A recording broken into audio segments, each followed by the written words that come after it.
اللهم صل على سيدنا ومولانا محمد صاحب التاج والمعراج والبراق والعلم دافع البلاء والوباء والكحط والمرض والألم اسمه مكتوب مرفوع مشفوع منقوش في اللوح والقلم سيد العرب والعجم اسمه مقدس معطر مطهر منور في البيت والحرم شمس الضحى بدر الدجى صدر العلا نور الهدى كهف الورى مصباح الظلم جميل الشيم شفيع الأمم صاحب الجود والكرم والله عاصمه وجبريل خادمه والبراك مركبه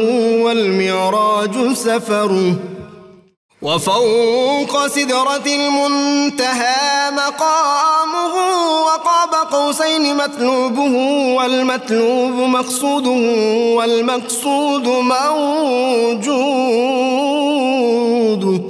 سيد المرسلين خاتم النبيين شفيع المذنبين أنيس الغريبين رحمة للعالمين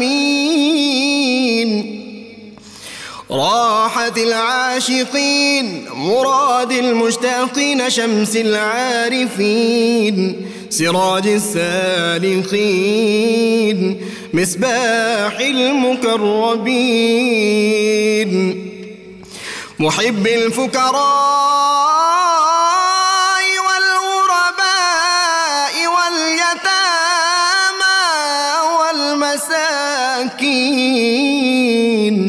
سيد الثقلين نبي الحرمين إمام القبلتين وسيلتنا في الدارين صاحب قاب قوسين محبوب رب المشرقين ورب المغربين جد الحسن والحسين مولانا ومولى الثقلين سيدنا أبي القاسم محمد بن عبد الله نور من نور الله يا أيها المشتاقون بنور جماله بلغ العلا بكماله كشف الدجى بجماله حصنت جميع خصاله صلوا عليه وآله وأصحابه وسلموا تسليما اللهم صل على سيدنا بسم اللہ الرحمن الرحیم۔ السلام علیکم ناظرین، پروگرام صبح نور کے ساتھ آپ کا میزبان نذیر احمد غازی حاضر ہے۔ ناظرین کرام، حضرت ابو انیس محمد برکت علی صاحب رحمہ اللہ کی مشہور تالیف اسماء النبی الکریم صلی اللہ علیہ وآلہ وسلم سے ایک اسم مبارک پڑھنے کی سعادت حاصل کر رہا ہوں۔ سیدنا زعیم الانبیاء صلی اللہ علیہ وآلہ وسلم، ہمارے سردار نبیوں کے پیشوا، درود و سلام بھیجے اللہ آپ صلی اللہ علیہ وسلم، آپ کی آل پاک اور آپ کے صحابہ کرام پر۔ سیدنا ابو ہریرہ رضی اللہ عنہ سے روایت ہے کہ حضور کریم صلی اللہ علیہ وسلم نے ارشاد فرمایا، مجھے تمام انبیاء اور رسل پر 6 چیزوں کے ساتھ فضیلت بخشی گئی ہے۔ مجھے جامع کلمات عطا کیے گئے ہیں، روب کے ذریعے میری مدد کی گئی ہے، میرے لیے مال غنیمت حلال کیا گیا ہے، میرے لیے تمام روئے زمین مسجد اور پاکی حاصل کرنے کا ذریعہ بنائی گئی ہے، میں تمام مخلوق کی طرف رسول بنا کر بھیجا گیا ہوں اور میرے بعد نبوت کا دروازہ بند کر دیا گیا ہے۔ ناظرین کرام، حدیث رسول صلی اللہ علیہ وسلم ہے انبیاء کا ذکر عبادت ہے، اولیاء کا ذکر گناہوں کا کفارہ ہوتا ہے۔ ناظرین، انبیاء کرام میں سے سیدنا ابراہیم علیہ السلام، جن کو ہر روز جن پہ ہم درود پڑھتے ہیں، جب نماز پڑھتے ہیں تو نماز میں درود سیدنا ابراہیم اور آل ابراہیم پر ہم درود بھیجتے ہیں۔ اللہ کے جلیل القدر پیغمبر، اور اللہ تعالیٰ نے ان کو جو 2 صاحبزادے عطا فرمائے تھے، جناب اسحاق اور جناب اسماعیل علیہ السلام، یہ دونوں بھائی بھی پھر اتنے بڑے اللہ تعالیٰ نے ان کو نبوت بھی عطا کی، اور ان میں سے جناب سیدنا اسحاق علیہ السلام کے صاحبزادے حضرت یعقوب علیہ السلام، ان کے بھی بہت واقعات قرآن حکیم میں ان کا ذکر آیا، اور سیدنا ابراہیم علیہ السلام کے صاحبزادوں کا بھی ذکر آیا۔ حضرت اسحاق علیہ السلام سیدنا ابراہیم علیہ السلام کے صاحبزادے اور جناب ابراہیم کے ماننے والوں میں 3 دنیا کے جو بڑے مذاہب ہیں، یہودیت، عیسائیت اور مسلمان اور اسلام کا جو مذہب ہے، یہ تینوں جو ہیں وہ سیدنا ابراہیم علیہ السلام کو مانتے ہیں۔ انبیاء کا ذکر عبادت، اور آج ضرورت اس بات کی ہے کہ ہماری جو نوجوان نسل ہے ان کو انبیاء کرام کی حیات کا پتہ ہونا چاہیے، یہ معلوم ہونا چاہیے کہ کس طرح انہوں نے دین کے لیے خدمات دیں، کس طرح انہوں نے حق کا آوازہ بلند کیا، کس طرح وہ باطل سے برسر پیکار رہے۔ آج اسی سلسلے میں ہم نے سیدنا اسحاق علیہ السلام کے حوالے سے ان کی تعلیمات، ان کی شخصیت، ان کی سیرت کے مختلف گوشوں پہ روشنی ڈالنے کے لیے میرے ساتھ بزم میں شریک ہیں جناب پکے ٹھکے صوفی، آپ ان سے علامہ منیر احمد یوسفی صاحب، ان کے ساتھ مشہور ماہر تعلیم اور بہت بڑے صوفی ہمارے ملک کے جناب پروفیسر سعید احمد خان صاحب، ان کے ساتھ نوجوان سکولر ہیں، ڈبل PhD اور درجنوں کتابوں کے مصنف جناب ڈاکٹر طاہر حمید تنولی صاحب آج میرے ساتھ شریک ہیں۔ جی حضرت سیدنا اسحاق علیہ السلام۔ بسم اللہ الرحمن الرحیم، اللہم صلی علی سیدنا مولانا محمد وآلہ وصحبہ وبارک وسلم۔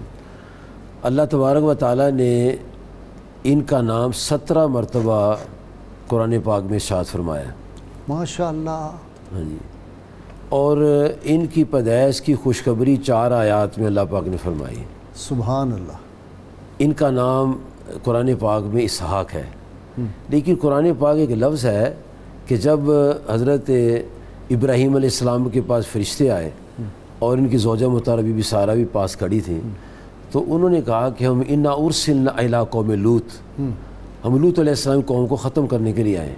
فضاحکت، تو وہ ہنس پڑی۔ اس ضاحکت سے ان کا نام بنتا ہے۔ اچھا، یدہ کو ہوتا ہے ہنسنا، تو یہ یدہا کو یہ عبرانی زبان کا لفظ ہے، اس کا معنی ہے ہنسنا، ہنسنے والا۔ ٹھیک، اسی سے ان کا نام اسحاق بنا ہے۔ ان کی والدہ چونکہ ہنسی تھی تو ان کے ہنسنے کے فوراً بعد فبشرناہ باسحاق، ان کو اسحاق علیہ سے خوشخبری عطا فرمائی تھی۔ آئزک انگریزی میں کہتے ہیں، ڈاکٹر تنولی ہے نا، آئزک نیوٹن جو بڑا معروف ہے، ہاں وہ آئزک اسحاق ہے، اسی سے ہے۔ جی، تو اللہ تعالیٰ کی ذات پاک نے ان کو یہ اعزاز بخشا کہ ان کے لیے فرشتوں نے آ کر ان کی والدہ محترمہ کو خوشخبری عطا فرمائی۔ ٹھیک۔ ویسے ہی ابراہیم علیہ السلام نے بھی دعا فرمائی تھی، فبشرناہ سیدنا اسماعیل بڑے تھے اور یہ چھوٹے تھے؟ ہاں جی، چھوٹے۔ اچھا، بڑے وہ تھے، پہلے وہ پیدا ہوئے، وہ سیدہ حاجرہ رضی اللہ تعالیٰ عنہ کے وہ بطن حضرت سے ہوئے۔ اسماعیل علیہ السلام کی والدہ ہیں۔ حضرت اسماعیل کی والدہ، وہی میں کہہ رہا ہوں، ان کی والدہ کا نام سارہ ہے، سارہ ہے رضی اللہ عنہا۔ یہ پہلے تھی یہ بیوی، حضرت پہلی بیوی تھی سیدنا پہلی ابراہیم بیوی، کی۔ ابراہیم علیہ السلام کے چچا کی بیٹی تھی یہ۔ ٹھیک ہے۔ ہاں جی، تو حضرت اسحاق علیہ السلام کی بشارت جو ہے اللہ پاک نے قرآن پاک میں فرشتوں کے ذریعے پیغام دیا، اور اللہ تعالیٰ کی شان دیکھیں کہ قرآن پاک میں سورت لقمان میں آتا ہے وَيَعْلَمُ مَا فِي الْأَرْحَامِ، اور وہ جانتا ہے ماں کے رحموں میں کیا ہے، لیکن جب وہ کسی کو بتا دے تو اس کو پتہ لگ جاتا ہے۔ ٹھیک، تو اس کے بارے میں قوم کو یہ عقیدہ رکھنا چاہیے کہ اللہ تعالیٰ جانتا ہے کہ ماں کے رحموں میں کیا ہے، لیکن جس کو بتا دے اس کو پتہ لگ جاتا ہے کہ کیا ہے۔ سبحان اللہ۔ جیسے حضرت ابو بکر صدیق رضی اللہ عنہ کو جب اشارہ ہونے لگا، اپنی صاحبزادی کا فرمایا کہ یہ وراثت اپنی 2 بہنوں میں بھی رکھنا، اور تیری ماں کے بطن میں جو بچہ ہے وہ لڑکی پیدا ہوگی، اللہ، اس کا نام بھی ام کلثوم رکھا تھا انہوں نے۔ تو یہ اللہ تعالیٰ کی عطا ہے. جب اللہ تعالیٰ کی اولیاء کرام کے بھی بے شمار واقعات ہیں، انہوں نے بشارات دی ہیں، سیدنا غوث الاعظم کی بشارت، سیدنا جنید بغدادی کی. تو اسحاق علیہ السلام کو اللہ تعالیٰ کی ذات پاک نے یہ اعزاز بخشا ہے کہ ان کی نسل سے بنی اسرائیل کے انبیاء چلتے ہیں. اور اللہ تعالیٰ نے ابراہیم علیہ السلام کو جو 2 بیٹے عطا فرمائے، ان میں اسماعیل علیہ السلام کو سب نبیوں کے سردار ہمارے آقا اور مولا کی تشریف آوری ہوئی، اور صرف ان کی اولاد سے آخر ہمارے آقا صلی اللہ آخری علیہ وسلم نبی تشریف لائے. خاتم النبیین. باقی سارے انبیاء جو تھے جناب عیسیٰ تک وہ اسحاق علیہ السلام کی لڑی سے آئے ہیں، اور ان کو بنی اسرائیل کہتے ہیں.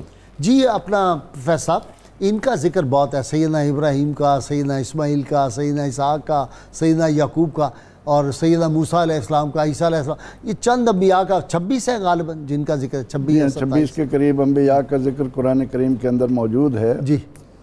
اور اللہ رب العزت نے جتنے انبیاء علیہ السلام کا ذکر قرآن کریم میں کیا ہے، اس کی ایک اور جہت یہ بھی ہے کہ انہوں نے نبی رحمت صلی اللہ تعالیٰ علیہ وسلم کے بارے میں بہت کچھ خوشخبریاں بھی سنائیں. اچھا، سیدنا اسحاق علیہ السلام نے؟ سیدنا اسحاق علیہ السلام ہوں، صحف ابراہیم و موسیٰ. ٹھیک. اب وہ جو صحیفے تھے حضرت سیدنا ابراہیم علیہ السلام کے پاس، تو قرآن ہمیں یہ کہتا ہے کہ ہم نے جتنے صحیفے کتابیں دیں وہ حضور سید عالم صلی اللہ تعالیٰ علیہ وسلم کا تعارف اس طرح پیش کرتی تھیں جس طرح کہ انسان اپنے بچوں کو جانتا ہے، اولاد کو جانتا ہے. ٹھیک. تو سیدنا حضرت اسحاق علیہ السلام دنیا کے اندر اللہ رب العزت کی ایک عظیم نشانی بن کر آئے. سبحان اللہ. کیونکہ آپ کی والدہ کا مسکرا دینا یا ہنس دینا اس لیے تھا کہ میں عمر کے جس حصے میں چل رہی ہوں یہاں اولاد کیسے ہوگی. صحیح. مگر قادر مطلق، اس کے لیے تو اذا اراد شیئا ان یقول لہ کن فیکون. تو وہ جناب زکریا علیہ السلام کا اور یحییٰ علیہ السلام والا وہاں تو فرمایا کہ یا زکریا انا نبشرک بغلام اسمہ یحییٰ. مولانا یوسی صاحب تو یہ فرما رہے تھے کہ شکم میں ہونا جانتے ہیں. قرآن تو ہمیں یہ فرماتا ہے کہ جب سیدنا جبریل امین علیہ السلام حضرت مریم علیہ السلام کو حضرت عیسیٰ علیہ السلام دینے کے لیے آئے تو فرمایا کہ لِأَهَبَ لَكَ غُلَامًا زَكِيًّا، میں بخشوں، میں دے رہا ہوں. اللہ. تو چونکہ آنا رسول ربک، میں تمہارے رسول کا بھیجا ہوا ہوں. کیوں آیا ہوں؟ لِأَهَبَ لَكَ غُلَامًا زَكِيًّا، تاکہ میں تمہیں پاکیزہ بیٹا عطا کروں. سبحان. تو سیدنا حضرت اسحاق علیہ السلام بے حد حسین تھے. اچھا. حسن یوسف جو ہے اس کی بنیاد اسی نسل سے ہے نا. حضرت ابراہیم علیہ السلام سے آپ چلیں تو سیدنا حضرت اسحاق علیہ السلام کا ذکر کرتے ہوئے علماء کہتے ہیں کہ اللہ رب العزت نے آپ کو معنوی حسن کے ساتھ ساتھ یہ ظاہری حسن بھی بے پناہ عطا فرمایا تھا، اور آپ اس سرزمین پر اللہ تعالیٰ کی ایک نشانی کے طور پر تھے.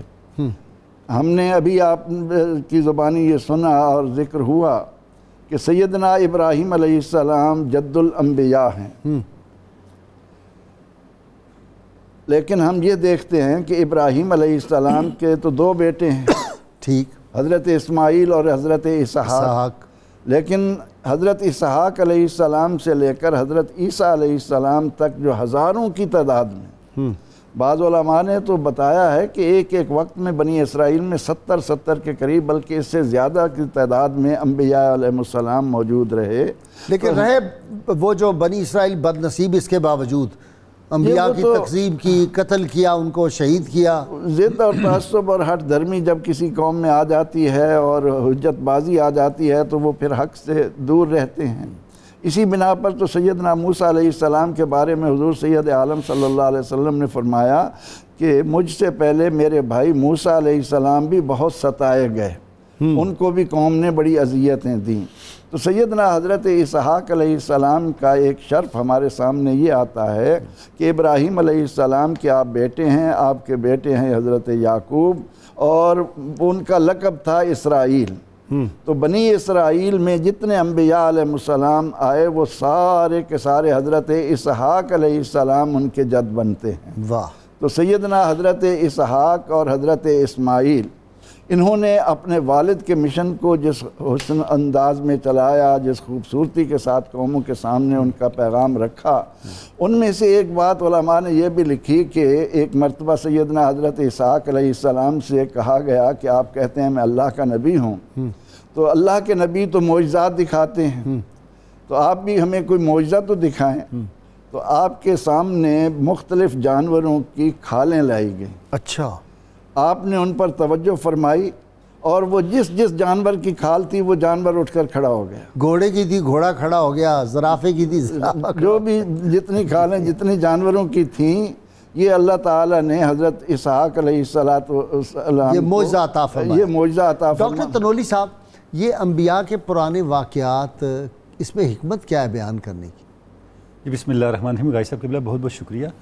غازی صاحب قبلہ عرض یہ ہے کہ جو انبیاء کی شخصیات ہیں، انبیاء کی ہستیاں ہیں، نعوذ باللہ آپ سمجھ جائیں گے میں اشارہ جو کروں گا کہ اللہ تعالیٰ تجربات کرتا ہے، پھر نعوذ باللہ تجربات سے سیکھتا ہے۔ استغفر اللہ یہ ایک مرکزی وزیر صاحبہ جو تھی، انہوں نے غور افشانی کی ہے اور ساتھ انہوں نے یہ بھی دعویٰ کیا میں سب سے زیادہ توحید بھی جانتی ہوں اور قرآن کے علوم بھی جانتی ہوں۔ اس کا اندازہ اس بیان سے ہی ہو رہا ہے۔ استغفر اللہ العظیم۔ غازی صاحب قبلہ عرض یہ ہے کہ اللہ رب العزت نے اس زمین پر اپنے وجود کی حجت اگر کسی کو بنایا تو وہ انبیاء کی شخصیات ہیں، سبحان اللہ، انبیاء کی ہستیاں ہیں۔ ٹھیک، یعنی انبیاء کی ہستیاں اور انبیاء کی شخصیات اس زمین پر اللہ کا آرگومنٹ ہیں۔ اچھا، لیکن جب آپ کسی دعوے کو مانتے ہیں تو دلیل کی بنیاد پہ مانتے ہیں۔ ٹھیک، اس لیے صاحبان علم کی بڑی پیاری گفتگو اس بارے میں ایک بڑا پیارا بیان ہے کہ انسان 100 غلطیاں کر کبھی انسان ہی رہتا ہے، اللہ ایک غلطی کرے تو اللہ نہیں رہتا۔ واہ واہ واہ، اس کا مطلب کیا ہے؟ خالق ایک غلطی کر دے تو خالق نہیں رہتا۔ احمد رفیق اختر صاحب اکثر جب دلیل رسالت کی بات کرتے ہیں تو یہ جملہ کہتے ہیں، عرض کرنے کا مقصد یہ ہے کہ اللہ رب العزت کا آرگومنٹ جو اس میں غلطی نہیں ہو سکتی۔ واہ واہ واہ، یہی وجہ ہے، علامہ کا بڑا پیارا شعر یاد آ گیا، می توانی منکر یزدان شدن منکر از شان نبی نہ تواں شدن۔ یہ ممکن ہے، جاوید نامہ میں کہتے ہیں کہ تم اللہ کا انکار کر دو، رسول اللہ کا انکار یہ ناممکن ہے۔ واہ واہ واہ، اگر کوئی رسول اللہ کا انکار کر رہا ہے تو اس کی سرشت میں خرابی ہے، پھر اچھا، اس کی اصل میں خرابی ہے۔ اس کو تھوڑا اور واضح جو سلیم الفطرت شخص ہوگا وہ کبھی بھی انبیاء کا انکار نہیں کرے گا۔ ٹھیک، کیونکہ انبیاء کے اندر اللہ نے کوئی نقص رکھا نہیں ہے۔ واہ واہ، اب آپ کا سوال کہ انبیاء کا ذکر کیوں کریں؟ جب آپ انبیاء کا ذکر کرتے ہیں تو آپ ایک آئیڈیل کا ذکر کرتے ہیں، واہ، تو پھر آپ آئیڈیل کا ذکر کرتے کرتے آئیڈیل کے قریب ہونے لگتے ہیں، آپ کے نقائص دور ہونے کے امکانات پیدا ہو جاتے ہیں، آپ کی پرفیکشن کا آغاز ہو جاتا ہے۔ نہیں تو شرمین چنائے کو نہیں ہم آئیڈیل بنا سکتے؟ ایسا اللہ، یہ تو ایسے ہی ہے جیسے سونے کو چھوڑ کے مٹی کو ہاتھ ڈالنے والی بات ہے۔ مٹی بھی پھر بھی اچھی ہے، اس میں بھی کچھ چیز اگ جاتی ہے، مٹی بھی وہ جہاں پہ لوگ کسی خاص مقصد کے لیے بدبودار مٹی۔ تو ویسا قبلہ عرض کرنے کا مقصد یہ ہے کہ انبیاء کا تذکرہ انسانیت کے عطر کا تذکرہ ہے، انسانیت کی معراج کا تذکرہ۔ اس کے بغیر انسانیت کی حیثیت سوائے یعنی کہ آپ فضول اور ایک قابل ترک شے کہ کچھ باقی نہیں رہتا۔ سبحان اللہ۔ اچھا غازی صاحب قبلہ، اسحاق علیہ السلام کا ذکر یہاں ہو رہا ہے۔ اسحاق علیہ السلام کی جب آپ شخصیت کو دیکھتے ہیں تو ایک تو یہ بات ہے جیسا قبلہ یوسفی صاحب نے فرمایا کہ قرآن مجید میں 15-16 مرتبہ ذکر آیا ہے۔ غازی صاحب قبلہ جہاں اسحاق علیہ السلام کی ولادت کا ذکر آیا نا، ایک خاص بات جو نوٹ کرنے کی وہ یہ ہے، اللہ رب العزت نے اس انداز سے ذکر کیا وَوَهَبْنَا لَهُ اسحاق، ہم نے ابراہیم کو اسحاق کا تحفہ دیا، واہ، اسحاق کا عطیہ دیا۔ یہ میلاد نہیں بیان ہو گیا؟ غازی صاحب میلاد تو کئی انبیاء کا ذکر ہو رہا ہے، یہ تو قرآن وَسَلَامٌ عَلَىٰ یَوْمَ وُلِدَ تو بھرا پڑا ہے پھر میلاد، وَسَلَامٌ عَلَىٰ یَوْمَ وُلِدَ یا علیہ السلام کی پیدائش کا ذکر، جناب عیسیٰ علیہ السلام کی پیدائش کا ذکر۔ یعنی کہ غازی صاحب یہ اگر آپ میلاد کی بات کریں تو میلاد کا ذکر کر کے قرآن مجید نے اسلام کا ذکر کیا ہے۔ جس دن نبی پیدا ہوئے، جس دن انہوں نے جیسے زندگی گزاری، جب یہ رخصت ہوئے، ان پہ سلام۔ اس کی قسم، بچے کی قسم، اس کے والد کی قسم، یہ تو اس کے تو 20 والد وما والدہ کیا ہے؟ میں لا اقسم بهذا البلد ووالد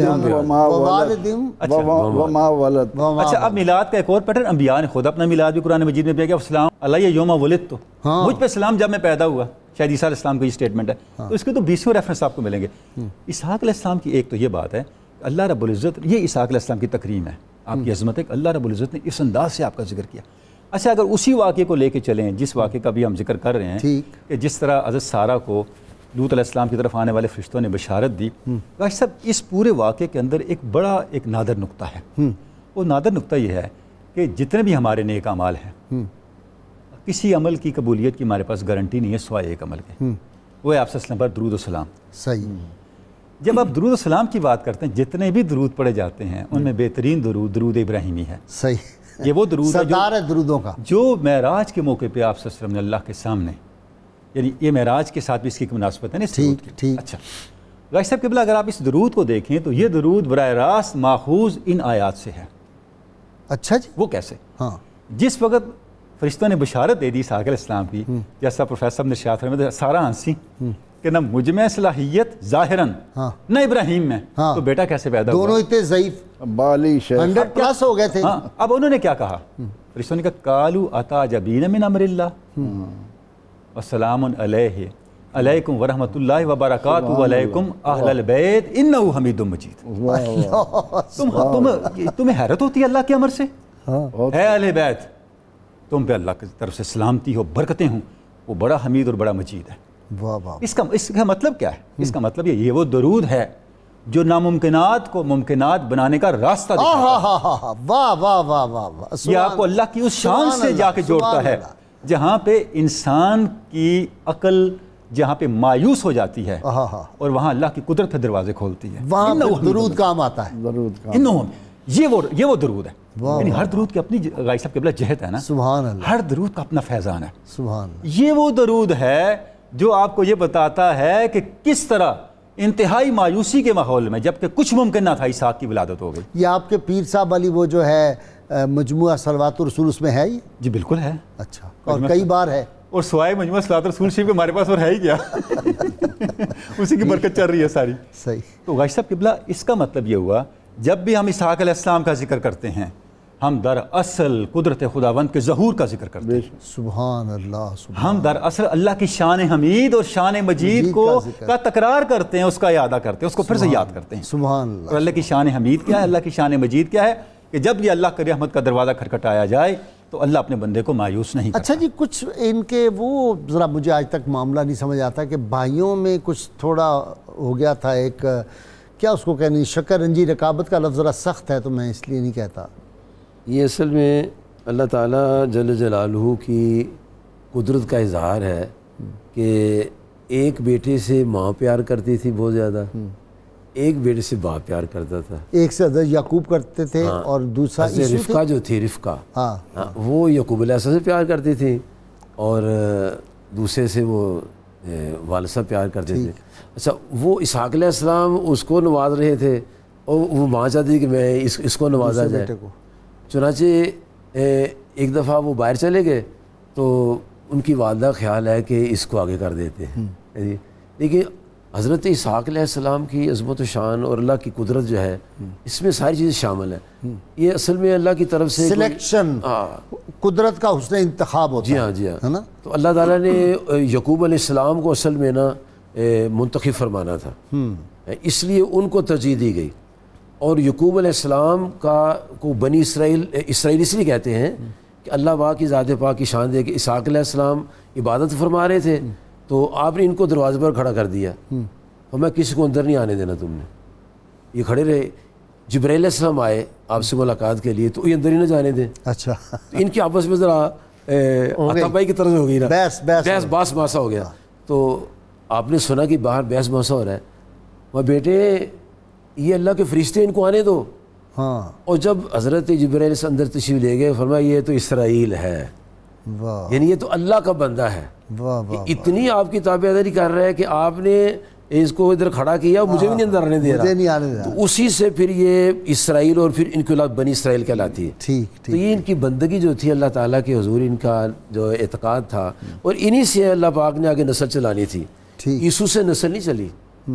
اور یہ دو بھائی پیدا ہوئے تھے کٹھے توام، عیسو اور یعقوب علیہ السلام. اچھا پہلے کا نام جو ویلا اس کا سے مراد جڑواں پیدا ہوئے. اچھا اور عربی میں جو الفاظ ہیں یہ ان کی ہسٹری ہوتی ہے.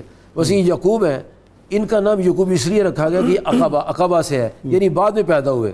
اور ان سے آگے پھر حضرت یعقوب علیہ السلام کی آگے اولاد چلی ہے، یوسف علیہ السلام، موسیٰ علیہ السلام پانی سے پیدا کیے گئے. تمام انبیاء کی جناب آدم کا مطلب گندم گوں، گندمی رنگ. تو لیکن ایک اللہ نے جب اپنے محبوب صلی اللہ علیہ وسلم کو بھیجا تو ساتھ ان کی شان اور تعریف بھی بیان کر دی. اللہ زی یحمد و حمدن بعد حمدن، ایسی ذات محمد صلی اللہ علیہ وسلم کا ترجمہ جس کی تعریف کی جائے ازل سے ابد تک ہوتی رہے اور پھر بھی حق ادا نہ ہو، اس کو محمد صلی اللہ علیہ وسلم وہ ابھی آپ فرما رہے تھے کہ انبیاء علیہ السلام کا قرآن کریم میں اس انداز سے ذکر ہماری خوش نصیبی کہیں کہ ہم نماز کے اندر قرآن کریم پڑھتے ہوئے انبیاء علیہ السلام کا میلاد پڑھتے رہتے ہیں۔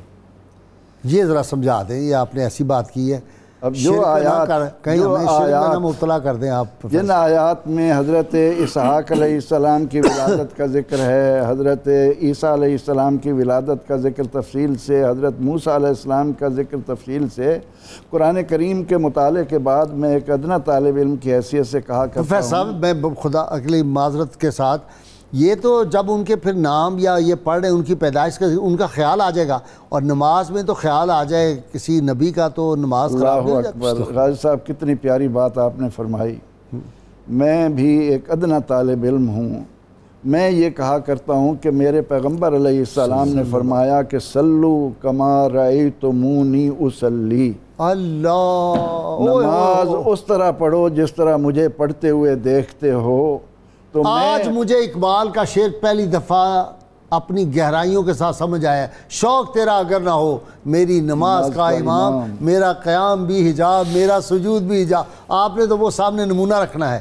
میں نے کمال کیا میں نے اس حدیث مبارکہ کی روشنی میں ہمیشہ یہ کہا کہ جب تک نماز کے لیے کھڑے ہوتے ہوئے میں یہ تصور نہ کروں کہ میرے آقا نے ہاتھ یوں اٹھائے، واہ واہ واہ، میرے آقا نے ہاتھ یوں باندھے، میرے آقا نے رکوع یوں کیا، میری نماز ہی نہیں ہوتی۔ واہ واہ واہ، یہ جائے کہ ہم کہیں کہ نبی کا خیال آنے سے نماز ٹوٹ جائے، الیاذ باللہ۔ بہر کیف یہ ایک غلامی، ویسا آپ نے کمال کر دیا، مزہ آ گیا ہے۔ آج آپ نے یہ جو اس کی انٹرپریٹیشن کی ہے، مجھے لینی ہے بریک، اور بریک کے بعد یہ گفتگو جاری رہے گی۔ اللہ آپ کو تینوں کو سلامت رکھے۔ آج آپ تینوں ہی بہت زیادہ اسپرٹ میں ہیں ماشاءاللہ۔ ناظرین کرام، آپ دیکھ رہے ہیں یہ ہیں وہ تصورات، یہ ہے اصل نماز جو پڑھنے کی، جو نماز انسان کو برائیوں سے، بے حیاؤں سے بچاتی ہے، اور وہ نماز جو اللہ تعالیٰ کا قرب عطا کرتی ہے، اللہ تعالیٰ کا جلوہ اللہ کے دیکھتا ہے بندہ، وہ یہ نماز ہوتی ہے۔ کون سی نماز؟ جس طرح اللہ کے محبوب صلی اللہ علیہ وسلم نے پڑھی، وہ آپ کے سامنے نقشہ رہنا چاہیے کہ سجدہ کیسے کیا تھا، رکوع کیسے کیا تھا۔ ناظرین کرام، ہمارے ساتھ رہیے گا، حاضر ہوتے ہیں۔ ویلکم بیک ناظرین کرام۔ جی سعید خان صاحب، آپ اپنی بات مکمل فرمائیں، پھر میں ڈاکٹر تنولی کی طرف جاؤں۔ میں یہی عرض کر رہا تھا کہ اللہ رب العزت نے ہمیں قرآن حکیم عطا فرمایا ہے، اور اس سے زیادہ اتھینٹک دنیا کے اندر کوئی کتاب نہ تھی، نہ ہے، نہ کبھی ہوگی۔ لا ریب فی والی صرف یہی ہے۔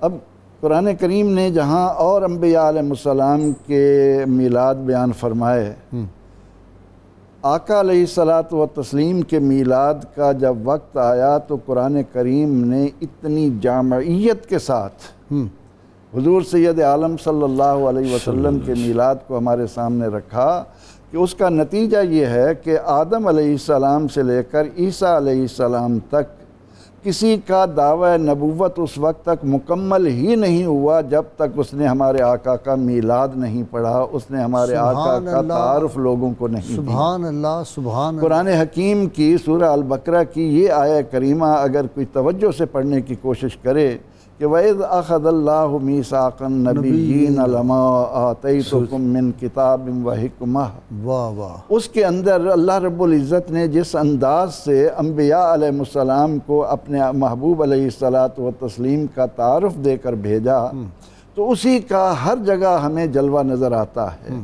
ابراہیم علیہ السلام دعائیں مانگتے نظر آتے ہیں، ابراہیم علیہ السلام آپ کے ساتھ اپنے تعلق کو کتنا مضبوط بنا رہے ہیں، اور یہی چیز لے کر حضرت اسحاق اور حضرت اسماعیل علیہ السلام بھی دنیا کے اندر آئے ہیں۔ ڈاکٹر صاحب آپ کی ڈاکٹر تنولی صاحب، یہ آیت نمبر جو ہے نا البقرہ کی نہیں ہے، ہاں جو نے پڑھی یہ آیت آل عمران کی 81 نمبر، تیسرے پارے کے آخری رکوع سے پہلے رکوع کی پہلی آیت 81 نمبر۔ جی آل عمران کی، بہت بہت مہربانی۔ اگلے یہ ہے اس سے آپ کے ذہن میں جہاں اللہ تعالیٰ کا تم سب بھی ہو جاؤ اور میں اس پہ گواہ ہو جاتا ہوں۔ جی جی، وہ کیا ہے؟ قال فاشهدوا وانا معكم من الشاهدين، وانا معكم من الشاهدين. اور اس کے بعد بڑی وہ تعدیب بھی ہے، فمن تولى بعد ذلك فاولئك هم الفاسقون، وہ نبی نہیں رہیں گے. واہ واہ، نبوت ختم ہو جائے گی اگر اس کا انکار کریں گے. اچھا جی، اس پہ ایک قاضی صاحب بزرگ ہیں سرگودا بار کے، بہت کوئی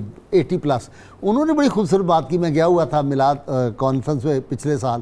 انہوں نے کہا کہ یہاں پہ اللہ تعالیٰ نے کہا تم سب انبیاء سائن کرو اس ڈاکومنٹ پہ، اور میں کاؤنٹر سائن کرتا ہوں. وکیل ہے نا. یہ پہلی دفعہ میں نے سنا کہ یہ میں کاؤنٹر سائن ساتھ کر رہا ہوں. کاؤنٹر سائن کا مطلب کیا ہوتا ہے؟ کہ اس کی تائید کر رہا ہوں اس ڈاکومنٹ کی. جی بھائی صاحب بالکل ایسا ہی ہے کہ انبیاء کا تذکرہ جو ہے اور انبیاء کے میلاد پاک کی طرف چونکہ بات چل نکلی ہے، یہ دراصل ایمان کی تکمیل ہے، ہمارے اعمال صالحہ کی تکمیل. جیسے پروفیسر ارشاد فرما رہے تھے صحابہ کس طرح نماز پڑھتے تھے، سیدنا بلال کیسے پڑھتے تھے، اذان تو بلال کی سبحان اللہ. دیکھیں جی بات یہ ہے کہ نماز آپ صلی اللہ علیہ وسلم کے خیال میں رہنے کا نام ہے. سوچ کے بات کریں آپ. جس نماز میں آپ صلی اللہ علیہ وسلم کا خیال نہیں ہے، حضور اقدس صلی اللہ علیہ وسلم کا خیال پاک نہیں ہے، تو پھر آپ کس کے پیٹرن پہ نماز پڑھ رہے ہیں؟ تو پھر نماز تو نماز نہ رہی. آپ نے بلال کا ذکر کیا تو علامہ نے بڑے پیارے انداز سے اس کو بیان کیا کہ ادائے دید سراپا نیاز تھی تیری، کسی کو دیکھتے رہنا نماز تھی تیری، واہ ازاں ازل سے تیرے عشق کا ترانہ بنی، نماز اس کے نظارے کا ایک بہانہ بنی. سبحان اللہ، یہ نماز ہے. آپ نے کہا نا بلال کی نماز اور صحابہ کی نماز. مجھے تو ایسے لگ رہا ہے اقبال دیکھ رہا ہے سیدنا بلال کو نماز پڑھتے ہوئے. بھائی صاحب قبلہ سلو کما رأیتمونی وصلی کا اصل معنی اگر آپ غور کریں تو یہ ہے کہ جس جذب کے ساتھ، جس سوز کے ساتھ اور جس حضوری کے ساتھ حضور نماز پڑھتے ہیں آپ اس میں جانے کی کوشش کریں. اصل تو یہ چیز ہے نا. ٹھیک، وہ تبھی پاسبل ہے جب آپ حضور کے تصور میں رہیں گے. اگر آپ اس تصور میں نہیں ہیں تو وہ کیفیات اور وہ احوال آپ کی نماز میں آ ہی نہیں سکتے. کیوں جی پروفیسر اپنا علامہ یوسفی صاحب، یعنی تصور محبوب خدا صلی اللہ علیہ وسلم جو ہے یہ نماز میں. امام بخاری صاحب علیہ رحمہ نے کتاب الصلاۃ باب الصلاۃ ظہر اور عصر کے باب میں لکھا ہے، خباب بن ارت فرماتے ہیں کہ آقا صلی اللہ علیہ وسلم ظہر اور عصر کی نماز پڑھاتے ہیں، پیچھے جو لوگ کھڑے ہیں وہ کہتے ہیں یار آواز نہیں آئی، تلاوت کی آواز نہیں آئی. تو خباب بن ارت رضی اللہ فرماتے ہیں کہ تلاوت کی آپ نے، تمہیں کیسے پتا ہے؟ کہ تم تو پیچھے کھڑے ہوتے، میں تو ہاتھ باندھ کے اس کو دیکھتا رہتا ہوں. یہ صحیح بخاری کا ہے. اچھا جی. ہاں جی، صحیح بخاری میں آتا ہے کہ میں تو آپ کے چہرے کو دیکھتا رہا تو پتہ لگتا ہے بھی آپ تلاوت فرما رہے. صحیح بخاری عصر اور ظہر کی نماز کا باب کتاب الصلاۃ میں لکھا ہوا ہے. اور پھر غازی صاحب یہ دیکھیں، گرامر چاہے نان مسلم لکھے یا مسلم لکھے اس میں کوئی اختلاف نہیں ہے. ٹھیک ہے. اچھا، یہ حرف قاف جو ہے نا یہ خطاب کا ہے. ویسے نماز پڑھتے ہیں ہم کہتے ہیں سبحانک اللہ، سبحانک اللہ کو عز جان کے کہتے ہیں. ٹھیک ہے. اللہ وبحمدہ کا و تبارک کا اسموں کا و تعالی جدوں کا ولا الہ غیروں کا. اور جب ہم آتے ہیں سورہ فاتحہ میں کہتے ہیں ایاک نعبد و ایاک نستعین. پھر جب رات کو پڑھتے ہیں وتر کہتے ہیں اللہ نستعینو کا و نستغفرک و نؤمن بک و نتوکل علیک، یہ سارا پڑھتے ہیں. اچھا، اور جب اتحیات میں بیٹھتے ہیں تو بیٹھتے ہیں التحیات للہ والصلوات والطیبات السلام علیک. اللہ، تو یہ کاف غیر حضر تو نہیں ہے. اچھا اچھا، سارے آدمی یہ غیر حضر کیسے ہو جائے گا؟ اب بعض بیچارے نادان سے لوگ کہتے ہیں یہ ہم قائتن پڑھتے ہیں. نعوذ باللہ، اس کا مطلب ہے رب کو بھی حقیقتاً نہیں مانتے. استغفر اللہ. پوری آیت جو اتحیات ہے، عبداللہ بن مسعود فرماتے ہیں نبی کریم صلی اللہ علیہ وسلم میں اتحیات تشہد ایسے سکھاتے تھے جیسے قرآن پاک کو سورت سکھاتے ہیں. ٹھیک. اچھا، اس میں اتحیات للہ والصلوات والطیبات، اور اس میں کمال ہے اللہ تعالیٰ کی شان کہ بعض لوگ دعا کرتے ہیں نا، دعا کرتے کہتے ہیں کہ یا حبیب اللہ انظر علینا اس مقالنا پڑھتے ہیں، کہتے ہیں یہ تم نے اللہ کے ساتھ حضور کا کیوں ذکر کر دیا ہے؟ حالانکہ اللہ نے خود ذکر کیا ہے. صبح صافات میں اللہ تعالیٰ فرماتا ہے سبحان ربک رب العزت عما یصفون والسلام علی المرسلین والحمد للہ رب العالمین. آگے پیچھے اپنا ذکر، درمیان میں نبیوں کو سلام کہہ دیا. اور اتحیات میں کیا ہے؟ التحیات للہ والصلوات والطیبات السلام علیک ایھا النبی. اور امام غزالی رحمۃ اللہ علیہ نے احیاء العلوم میں کتاب الصلاۃ باب التشہد میں لکھا ہے کہ مسلمان جب تو اتحیات بیٹھا ہوا ہے نا تو یہ پڑھتا ہے التحیات للہ والصلوات والطیبات. اب تو جو کلمات کہنے والا ہے نا حضور صلی اللہ علیہ وسلم کے وجود باوجود کو دل میں عظمت جان کر کہنا السلام علیکہ ایھا النبی ورحمۃ اللہ وبرکاتہ، حضور تو جواب بھی عطا فرمائیں. سبحان اللہ. اس سے بھی بڑھ کر بات یہ ہے کہ جب ہم نماز میں قرآن کریم کی یہ آیت پروفیسر صاحب واپس آ جائیں ذرا، یہ فرمائیں کہ وہ جو اس قوم پہ عذاب لانے کے لیے فرشتے آئے تھے تو ان کو بتانے کی کیا حکمت تھی؟ ان کی اللہ تعالیٰ نے یہ ڈیوٹی دی تھی کہ حضرت لوط علیہ السلام کی قوم کو عذاب، وہ شہر صدوم اس کو کہتے تھے، اس شہر کو جی وہاں جانے سے پہلے تم نے یہاں یہ شہر صدوم نام کی ایک کتاب بھی ہے، آپ کو پتہ ہوگا. بالکل، یہ بڑی خطرناک کتاب ہے. آپ اس پہ بات تو نہیں آپ کر سکتے، بھائی اتنا ہی کہہ سکتے ہیں کہ وہ زبردست کتاب ہے. تو وہاں جانے سے پہلے انہیں حکم تھا کہ ابراہیم علیہ السلام کو مل کر انہیں یہ خوشخبری دے کر جائیں. اس لیے فرشتے وہاں انسانی شکل میں آئے، اور سیدنا ابراہیم علیہ السلام کو بھی اس وقت تعجب ہوا کہ جب آپ اپنی روایت کے مطابق ان کے لیے بھنا ہوا خوبصورت یہ بچڑا لے کر آئے اور ان کے آگے رکھا اور وہ ہاتھ نہیں بڑھا رہے، کھا نہیں رہے، تو آپ کو ایک طرح سے تعجب ہوا، اندیشہ ہونے لگا کہ یہ کون لوگ ہیں، میرے ہاں تو مہمان، بلکہ آپ تو تلاش کر کے لایا کرتے تھے.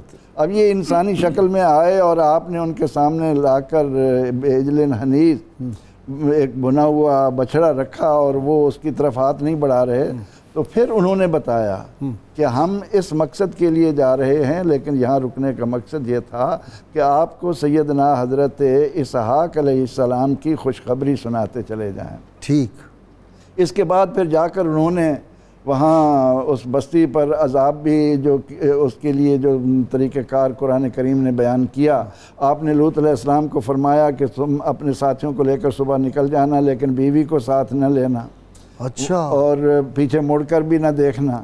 اس کے بعد اللہ تعالیٰ کے ان فرشتوں نے اپنا وہ عمل مکمل کیا، لیکن جاتے جاتے وہ سیدنا ابراہیم علیہ السلام کو حضرت اسحاق علیہ السلام کی خوشخبری سنا گیا. اچھا ڈاکٹر اپنا تنولی صاحب، یہ بعض اوقات ہم جو کہتے ہیں کہ یوسفی صاحب آپ تو فرشتہ صفت ہیں، فرشتہ سیرت ہیں، تو یہ کیا ہے، کہیں کوئی یہی نہ ہو؟ انہوں نے کہا تم فرشتے ہیں، اچھا ان کو ثبوت پیش کرو، تو جو بشرا ذبح کیا تو اس کو زندہ کر کے دکھا دیا. اچھا، ہاں جی، سبحان. اور پھر حضرت جبرائیل علیہ السلام نے ثبوت پیش کیا، خشک چھڑی پکڑ کے ہاتھ پھیرا تو سرسبزوں کے پتے اس کو نکلے. سبحان اللہ، سبحان اللہ. تو یہ کام درمیان میں ہوتے رہے. یہ یعنی وہ بتا رہے ہیں کہ آپ ٹیسٹ کر سکتے ہیں. اچھا اچھا غازی صاحب قبلہ، جو ابھی آپ نے ارشاد فرمایا کہ حضرت لوط علیہ السلام کی طرف جانے والے فرشتے حضرت ابراہیم کے پاس پہلے کیوں آئے؟ علماء نے اس میں ایک بڑا لطیف نقطہ یہ لکھا ہے کہ یہاں سبق یہ ہے کہ جب بھی آپ کسی علاقے میں جائیں تو پہلے وہاں کے بڑے کے پاس جائیں. آپ لاہور آتے ہیں اور علی حجویر سینہ داتا گنج بخش کے پاس نہیں جاتے ہیں تو آپ آنے کے آداب سے واقف نہیں ہیں. پھر جس نے حج کیا اور میری قبر کی زیارت نہ کی اس نے مجھ پہ ظلم کیا. یہ وہاں سے چلا ہے، یہ حدیث پاک صلی یہ وہاں سے چلا ہے کہ ملائکہ ادباً پہلے سینہ سمجھ آ گئی، کیونکہ سینہ ابراہیم علیہ السلام کے بھتیجے تھے حضرت لوط علیہ السلام، تو پہلے ضروری تھا ابراہیم علیہ السلام کی بارگاہ میں آنا. واہ واہ. اس کے بعد پھر آگے جو بھی معاملہ ہوا وہ آپ کے سامنے ہے. اچھا غازی صاحب قبلہ، چونکہ وقت ختم ہو رہا ہے، ایک اور نقطے کی طرف اشارہ کرنا بہت ضروری ہے. قرآن مجید میں جہاں بھی اسحاق علیہ السلام کا ذکر آیا ہے، ایک ایسی آیت مبارکہ ہے جس کی بہت ریلیونس ہے ہماری آج کی سوسائٹی کے ساتھ اور آج کے بین الاقوامی ماحول کے ساتھ. وہ کیا ہے؟ ارشاد ربانی کل آمنا باللہ وما انزل علینا وما انزل علی ابراہیم و اسماعیل و اسحاق و یعقوب. پھر آگے چلتے چلتے ارشاد ہوتا ہے ولا نفرق بین احد منہم ونحن لہ مسلمون. اے میرے رسول آپ تعلیم یہ دیں کہ ہم اللہ پر ایمان لائے اور قرآن مجید پر ایمان لائے جو ہم پہ اترا، اور اس پر جو ابراہیم پہ اترا، جو اسماعیل پہ اترا، اسحاق پہ اترا، یعقوب پہ اترا، اور ہم کسی رسول میں فرق نہیں کرتے، ہم اللہ کے مسلمان. ابھی آیت مبارکہ میں بتاتی کیا ہے؟ یہ جو انٹرفیت ڈائلاگ کا کلچر ہے اس کا اصول یہ آیت مبارکہ دے رہی ہے. اچھا، جو آپ بین الاقوامی سطح پہ بین المذاہب ہم آہنگی کی بات کرتے ہیں، یہ کب ہوگی؟ یہ تب ہوگی جب آپ لا نفرق بین احد منہم پر عمل کریں گے. اس وقت دنیا جو افتراق کا شکار ہے، ابھی جب کل پرسوں کی خبر ہے، اسرائیل نے جو لیٹسٹ قانون پاس کیا ہے اور اسرائیل کو یہودی اسٹیٹ ڈکلیئر کر دیا ہے، وہاں پہ صرف یہودیوں کو اکوموڈیٹ کیا جائے گا، ان کو بنیادی رائٹس ہوں گے، باقی سارے لوگ دوسرے درجے کے شہری ہوں گے.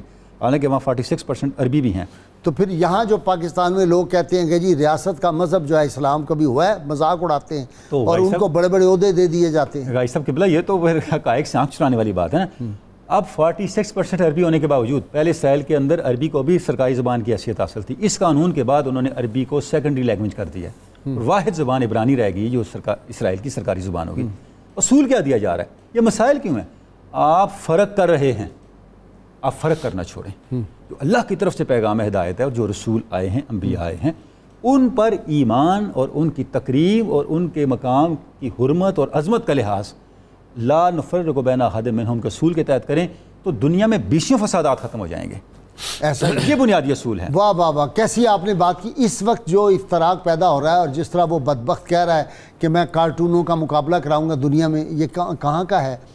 جس نے ابھی ہالینڈ کا ہے شاید، ہے نہیں کوئی اور جگہ کا نام ہے شاید. تو بہرحال وہ کہہ رہا ہے جی میں مقابلہ کراؤں گا. اگر یہ باہمی احترام تمام انبیاء کا جو قرآن حکیم کی تعلیمات ہے، اسلام کی ہے، تو سارے جھگڑے ختم ہو جائیں گے. سارے جھگڑے ختم ہو جائیں گے. تو میں ہمیشہ یہ کہتا تھا یورپ میں جب جاتا لیکچر دینے کہ ناموس رسالت کا قانون جو ہے یہ ہے تمام انبیاء کی عزت اور تکریم کرو.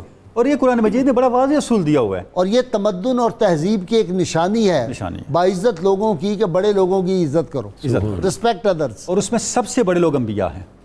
اور قرآن مجید کا یہ اصول ہے. دیکھیں ابراہیم علیہ السلام کی جب شان بیان ہوا جعلنا علی لسان صدق فی الآخرین، ہم نے آنے والی ہر نسل میں ابراہیم کے لیے نیک نامی رکھی ہے. واہ واہ. اس اصول کو ہم نے زندگی کا اچھا یہ بھی بتائیں کہ اسلام میں اگر کوئی مسلمان نبی کریم صلی اللہ علیہ وسلم کلمہ پڑھ کے دین میں داخل ہو کے کسی نبی کی شان میں کوئی عرضہ سرائی گستاخی کر دے تو وہ دار اسلام سے خارج ہو جائے گا. بھائی صاحب اس قرآن مجید کی آیہ مبارکہ کی نفی ہے براہ راست. اچھا یہ اصول قرآن مجید دے رہا ہے، اس آیہ مبارکہ کی براہ راست نفی ہے. اور قرآن مجید کی نفی کرنے والا مسلمان کیسے رہے گا؟ اللہ. جو نبی کریم صلی اللہ علیہ وسلم کے بارے میں کوئی بات کر دے قرآن کا پھر کیا مطلب؟ اس نے پورے قرآن مجید کی نفی کر دی، نبوت کا انکار کر دیا. قرآن کریم ہی تو ہمیں جو کہے کہ حضور صلی اللہ علیہ وسلم کی ناموس کا یہ جو قانون ہے تحفظ کا، یہ کالا قانون ہے، تو اس کو پھر وزارت دی جا سکتی ہے مملکت خدا داد پاکستان جس کا ریاست کا سرکاری مذہب اسلام. جب مومن ہی نہیں رہے گا ایمان ہی اس کا ختم ہو جائے گا. سی بات ہے. اگر کوئی یہ کہے کہ میں آئین پاکستان کو نہیں مانتا، اس کو آپ وزارت دیں گے؟ بالکل صحیح بات. اس کو صدر بنائیں گے، وزیر اعظم بنائیں گے؟ بناتے. وہ کہے میں آئین کو نہیں مانتا، اس آئین پہ میں حلف ہی نہیں، میرا آئین اس آئین سے کوئی تعلق نہیں ہے. جو آدمی یہ کہتا ہے کہ ہمارے بزرگوں نے صحیح کیا، پاکستان کی مخالفت کی، جو بندہ قائد اعظم کو گالیاں تو صدر پاکستان بنایا کہ نہیں آپ نے؟ اس ملک میں بنایا اس کو. اس کے نتائج بھی آپ کے سامنے ہیں. جو قائد اعظم نہیں کہتا، جو جناح صاحب کہتا قائد اعظم کے اپنی نجی محفلوں میں خلاف ان کے باتیں کرتا، تو اس کو ہم نے صدر بنایا. اس کے نتائج آپ کے سامنے ہیں.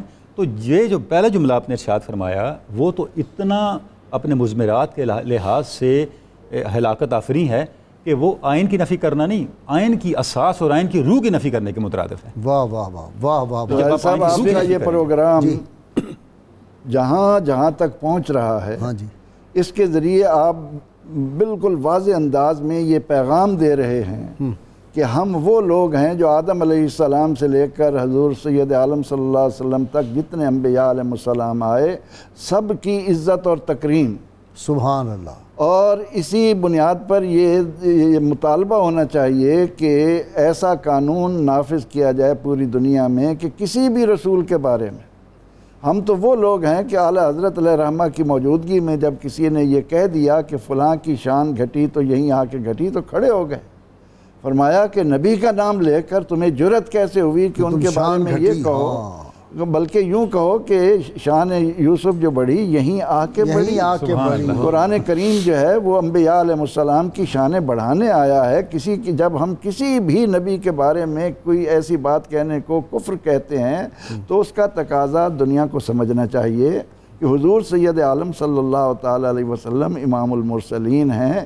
تو ایسی سید خان صاحب ایک سوال میں آپ سے پوچھتا ہوں، کوئی آدمی یہ کلیم کر سکتا ہے امتی کہ میں نے حضور صلی اللہ علیہ وسلم کی شان اتنی بیان کر دی بلکہ میں نے شان بڑھا دی ان کی؟ کوئی بڑھا سکتا ہے شان؟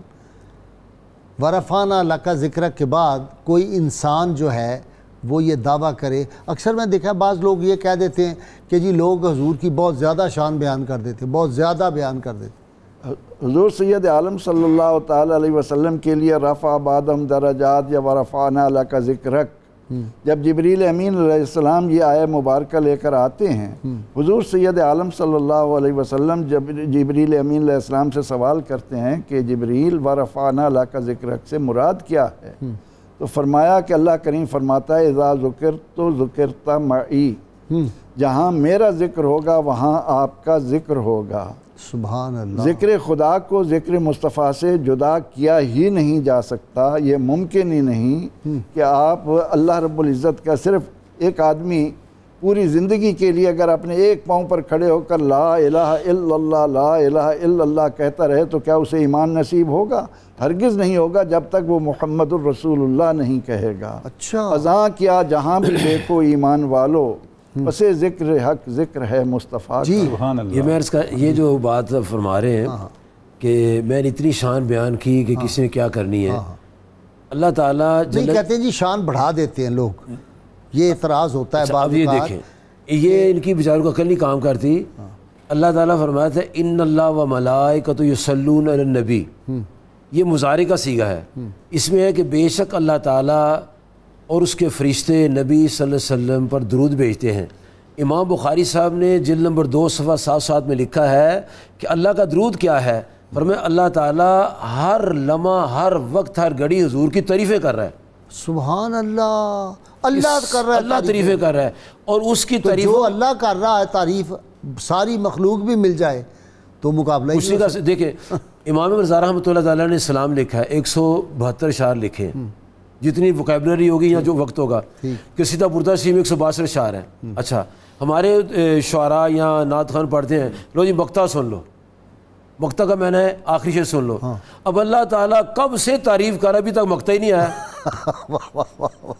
وہاں تو مقطع ہی نہیں ہے، جب اللہ تعالیٰ تعریفیں کر رہا ہے تو تعریف ختم ہونی نہیں ہے، کوئی کیا بیان کر سکتا ہے؟ اللہ زیوں میں دو حمدن بعد حمدن، ذات پاک مرتبہ دان مقابلہ تو غصہ وہاں ہوگا کہ اگر آدمی یہ دعویٰ کرے کہ مجھے معلوم ہے کہ رب تعالیٰ کی شان یہاں تک ہے، اب میں نبی علیہ السلام کی شان اس سے آگے لے کر جاؤں گا تو یہ شان بڑھ جائے گی۔ کیا زمانے کے اندر کوئی ایسا موحد آیا ہے جو یہ کہہ سکے کہ میں نے اللہ تعالیٰ کے علم کا آخری کنارہ پا لیا؟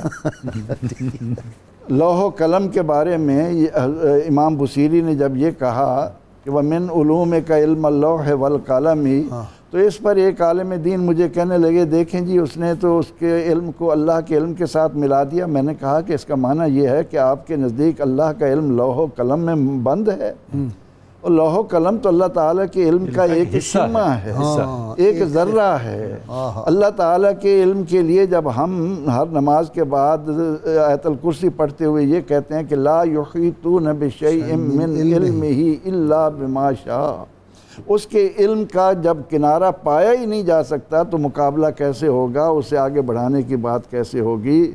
یہ تو نبی رحمت نعوذ باللہ، یہ جو پہلی امتوں پہ آتے ہیں عذاب آتے ہیں تو ان عذابوں کی وجہ کیا ایک یہ بھی ہوتی ہے کہ وہ انبیاء کی تکذیب کرتے، انبیاء کی شان میں گستاخی؟ عذاب آتا ہی اس وقت ہے جب حجت ان پر یہ مکمل ہوتی ہے کہ وہ اللہ کے بھیجے ہوئے رسول کی توقیر بجا لانے میں ناکام ہو گئے، ان کو جب انہوں نے جھٹلایا، ان کے ساتھ زیادتی کی، تو پھر اللہ رب العزت، اسی لیے تو قرآن کریم کہتا ہے کہ اللہ رب العزت اپنے محبوب علیہ السلام سے کہیں تو فرماتا ہے کہ ذرنی والمکذبین، محبوب چھوڑ دو مجھے اور ان جھٹلانے والوں کو۔ کہیں فرماتا ہے کفیناک المستہزئین، آپ کا جو استہزاء اڑانے والے ہیں ان کا جواب آپ کو نہیں دینے دیں گے، میں میدان میں اتروں گا، میں ان کو جواب دوں گا۔ جو ہم دیکھتے ہیں کہ آپ سے پہلے انبیاء علیہ السلام کی تکذیب ہوئی، اس تکذیب کا جواب وہ خود انبیاء علیہ السلام دیتے رہے یا کسی خارجی ذریعے سے دلوا دی گئی۔ ڈاکٹر طلولی صاحب، میں وہ جو ایک فکرہ کہتا ہوتا ہوں اس کی تصحیح آج آپ سے کروانی کہ پاکستان کی بقا ناموس مصطفیٰ صلی اللہ علیہ وسلم کی حفاظت سے وابستہ ہے۔ بھائی صاحب قبلہ، جس وقت یہ ڈیبیٹ شروع ہو گیا تھا کہ یہاں پاکستان ایک نظریے کی بنیاد پہ ایک الگ ملک بننا چاہیے یا نہیں، تو علامہ اقبال کا ایک آخری مضمون چھپا تھا ان کی وصال سے کم و بیش 2-2.5 مہینے پہلے، اسلام اور وطنیت کے نام سے۔ اس کا آخری پیراگراف یہ ہے جس میں علامہ نے یہ لکھا کہ ہم چاہتے ہیں کہ ہمارا الگ ملک ہو، لیکن ایسا ملک جس میں اسلام غالب ہو۔ اچھا، اگر ایسا ملک نہ ہو تو پھر میں ایسی آزادی کے لیے لڑنا، گولی کھانا، لاٹھی کھانا اور جیل میں جانا حرام سمجھتا ہوں۔ اللہ، یہ اقبال کے الفاظ، یہ علامہ نے لکھا، علامہ کا جو یہ مضمون اینڈ اس پہ ہو رہا ہے. غازی صاحب عرض یہ ہے کہ یہ ملک بنیادی طور پہ جو اس ملت اسلامیہ کی شناخت ہے، اصل شناخت، اس کے تحفظ کے لیے بنا ہے. وہ شناخت کیا ہے؟ وہ نسبت رسالت ہے. نسبت رسالت نام ہی ختم نبوت اور ناموس کی حفاظت کا ہے. اچھا، اگر آپ ختم نبوت کو خدا نہ خواستہ سے اگنور کر دیں اور ناموس رسالت کو منیمائز کر دیں اس کی اہمیت کو، تو پھر آپ کی شناخت کیا باقی بچتی ہے؟ اگر خطا غازی صاحب مسئلہ یہ ہے کہ اس طرح بھی ہونا چاہیے تاکہ پتہ چلے کہ سوسائٹی میں اس کے لیے کچھ سٹینڈ لینے والے لوگ موجود ہیں. علامہ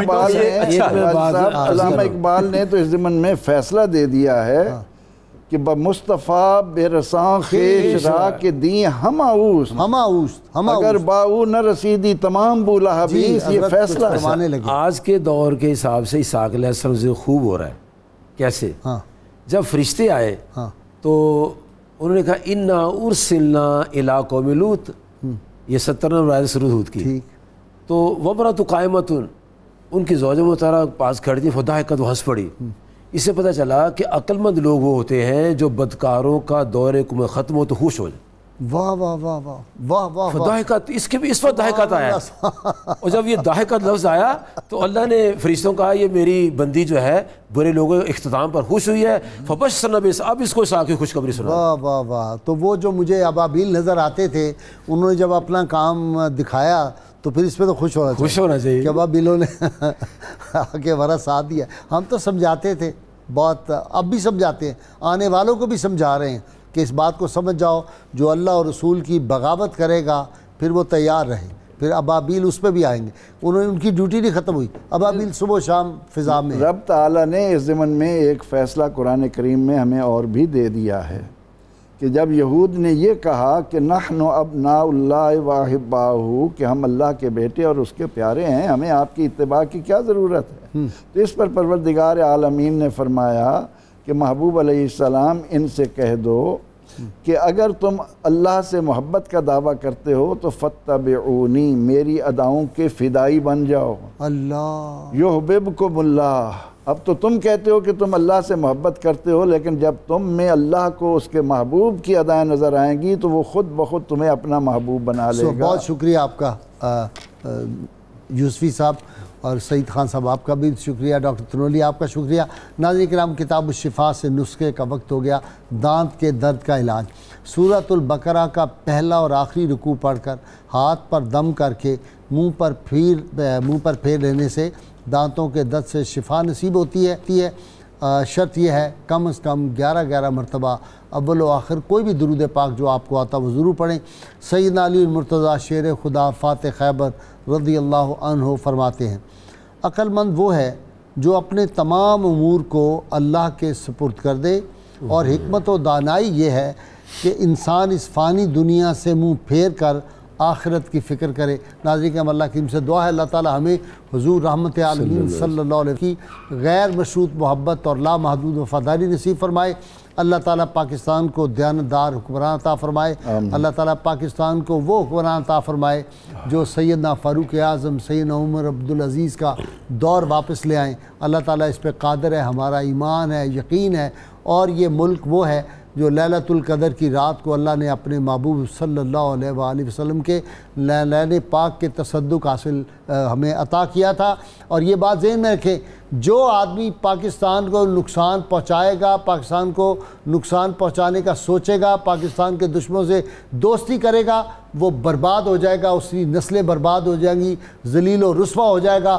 ہوتے رہے ہیں، ہوتے رہیں گے. اس لیے تیار ہو جائیے اس نعرے کے لیے جو انشاءاللہ گلی گلی، کوچے کوچے، کو بکو گونج رہا ہے، تا قیامت گونجتا رہے گا. میرے ساتھ میرے تینوں مہمان، میرے ناظرین، سامعین سب مل کے نعرہ لگائیں گے، پاکستان کا مطلب کیا؟ لا الہ الا اللہ محمد الرسول اللہ صلی اللہ علیہ وسلم.